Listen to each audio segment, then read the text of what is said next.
History remembers some rulers for their wisdom, others for their cruelty. Some are celebrated for their vision, while others are feared for the darkness they brought upon their lands. The stories of these rulers echo through time, shaping the way we understand power and its consequences. Queen Ranavalona I of Madagascar is infamous for the latter. Her name is whispered with a mixture of awe and horror, her legend growing with each retelling. She was called the Mad Queen, and her reign was among the most brutal in history. Her actions would earn her a reputation that still haunts Madagascar to this day. Up to 1 million people may have died under her rule. Not in war with outsiders, but in a campaign against her own people. Entire communities lived in fear, never knowing who might be next. Ranavalona's methods were public and terrifying, designed to instill obedience through fear. Executions, torture, and forced labor became tools of her authority. Her name became a symbol of unpredictable, absolute power. She ruled with an iron fist, and her word was law. The legacy she left is one of blood and suffering, a scar on Madagascar's memory. Generations would struggle to come to terms with the pain of her reign, but was she simply mad, or was there a method to her madness? Was her cruelty a sign of insanity, or a calculated response to the threats she faced? Ranavalona ruled during a time when European powers threatened to colonize Africa. The world around her was changing rapidly, and foreign influence loomed on every horizon. She saw any weakness as an invitation for invasion. To her, strength was the only way to keep her kingdom free from foreign domination. In her eyes, cruelty was a form of protection, a terrible price for survival. Every harsh decree, every act of violence was meant to send a message. Madagascar would not be conquered easily. Her story is a puzzle. Was she a monster, or a necessary evil? Can we judge her by today's standards, or must we see her through the lens of her own time?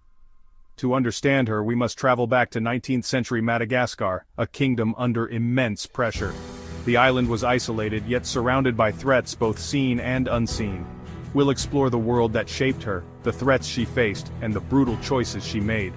Only then can we begin to unravel the truth behind her legend. This is not just the story of a queen, but of a nation fighting for its soul. The fate of Madagascar hung in the balance, and every decision carried enormous weight. The cost of that fight was unimaginable.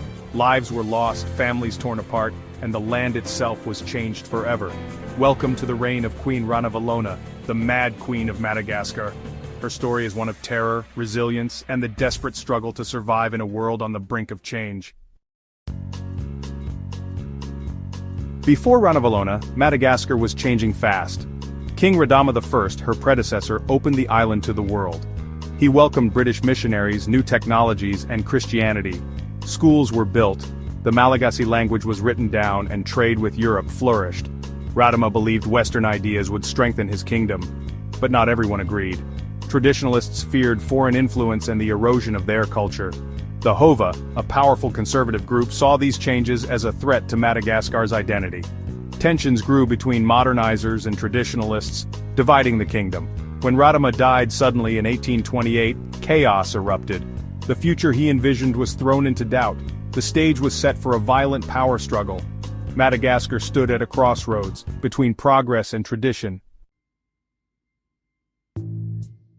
In the chaos that followed King Radama's death, the royal palace was thrown into turmoil. Ramavo, one of his lesser-known wives, saw an opportunity in the confusion and seized her chance to change the course of Madagascar's history forever. Though she was not born of royal blood, Ramavo was cunning and ambitious.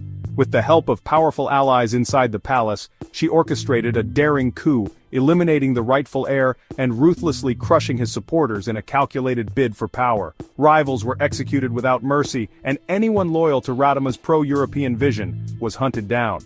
The palace echoed with the cries of those who opposed her as she purged the court of dissent. Ramavo ascended the throne, renaming herself Ranavalona. She declared herself the new sovereign, determined to rule with an iron fist. Her coronation was a dramatic rejection of European customs. Instead, she revived ancient Malagasy rituals, signaling a return to the island's roots and a break from foreign influence. Ranavalona positioned herself as the fierce guardian of tradition, determined to erase every trace of foreign influence from her kingdom. She surrounded herself with loyal advisors who shared her vision. Christian missionaries, once welcomed, became immediate suspects. Treaties with Britain and other European powers were questioned, and the era of openness and diplomacy came to a sudden halt. Ranavalona's reign marked the beginning of a fierce new era, one of isolation and uncompromising independence. The outside world was kept at arm's length. She built a wall around her kingdom, both literal and symbolic, willing to pay any price to keep outsiders at bay and protect her people from foreign domination. Her rule would last 33 years, defined by bloodshed, absolute authority, and a relentless grip on power that left the island forever changed. The message was unmistakable. Opposition meant death. Fear became the law of the land, and obedience was demanded at all costs.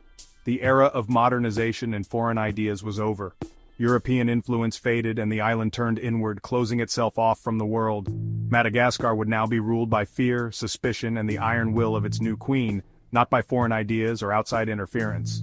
Ranavalona's rise was swift, ruthless, and total.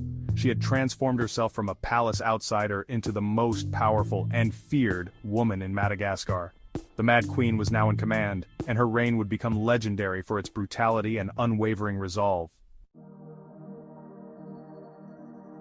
To control her people, Ranavalona revived the Tangina ordeal, a deadly trial by poison. Accused individuals swallowed chicken skin and poison. Survival meant innocence, death meant guilt. This ordeal became a tool for eliminating enemies and enforcing conformity. Accusations could be for anything, from theft to practicing Christianity.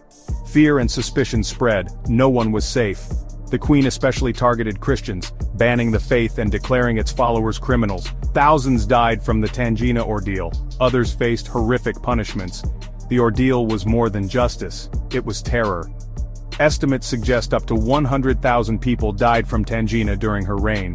It eliminated dissent and enforced religious unity. The Queen's power was absolute, her methods brutal. The Tangina ordeal made everyone complicit in a system of fear. Under Ranavalona, terror was the law. Ranavalona saw Europeans as invaders, not partners.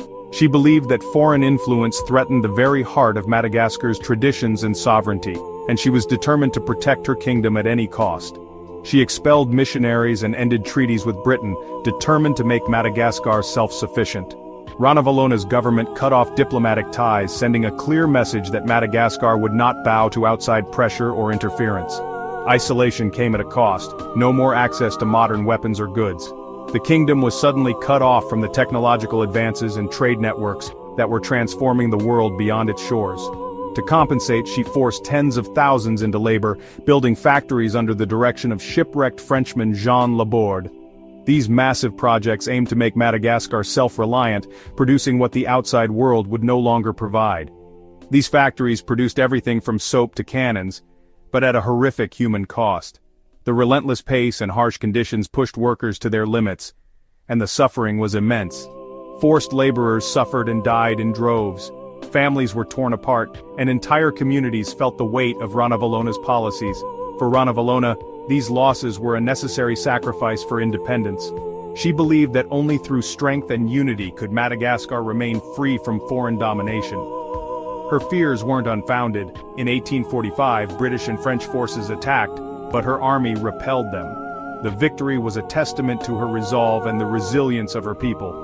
As a warning, she displayed the heads of fallen soldiers on pikes. This brutal display was meant to deter future invaders and show the world the price of aggression. The message: Madagascar would not be conquered. The island's defenses stood strong, and its people remained defiant.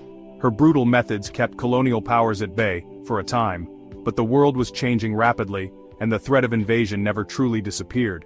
But the cost to her people was immense. Generations would remember the suffering and sacrifices made during her reign. Independence was bought with suffering, a legacy of pain and pride that would echo through Madagascar's history. Ranavalona's drive for self-sufficiency led to brutal innovation. Factories produced weapons and goods but were built on forced labor and suffering. Her massive army enforced her will and supplied labor for state projects. The system forced everyone to work for the state, devastating families and causing famine. Public works were deadly, many never returned home. Population declined catastrophically, some regions lost half their people. Yet, her policies kept Madagascar independent and strong enough to deter invaders. The kingdom survived, but at a staggering human cost. Ranavalona saved her nation from outsiders by waging war on her own people. Her legacy is a paradox of survival and destruction. For ordinary Malagasy, life under Ranavalona meant constant fear. The threat of the Tangina ordeal and forced labor loomed over everyone. Trust eroded as accusations and spying became common, yet resistance persisted, especially among secret Christian converts, who risked death to practice their faith. People fled to remote areas, hid loved ones, and warned each other of danger. Survival meant vigilance and sacrifice. The capital city grew with grand palaces built by forced labor, while the countryside suffered. Villages emptied, fields went untended, and famine spread.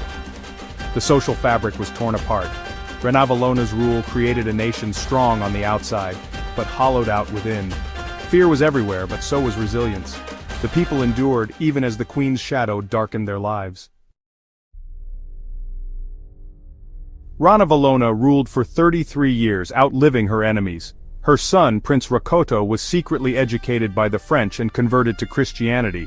He represented the modernizing faction she despised.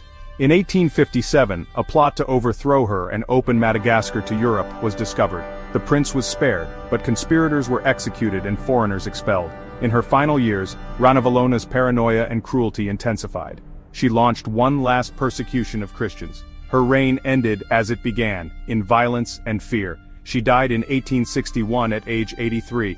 Her funeral was marked by a tragic explosion, killing several onlookers. Her son became King Radama II, reversing her policies and reopening Madagascar to the world. The long night of terror was over, but the scars remained. How should we remember Queen Ranavalona Wust? She was a tyrant whose policies killed countless people. Her reign was defined by terror, forced labor, and the Tangina ordeal. For many, she is the Mad Queen, a monster. Yet she ruled in an age of European imperialism, when most of Africa fell to colonial powers. Her brutal isolationism kept Madagascar independent for 33 years. Was her cruelty madness, or a desperate strategy for survival? She chose to oppress her people rather than let outsiders conquer them.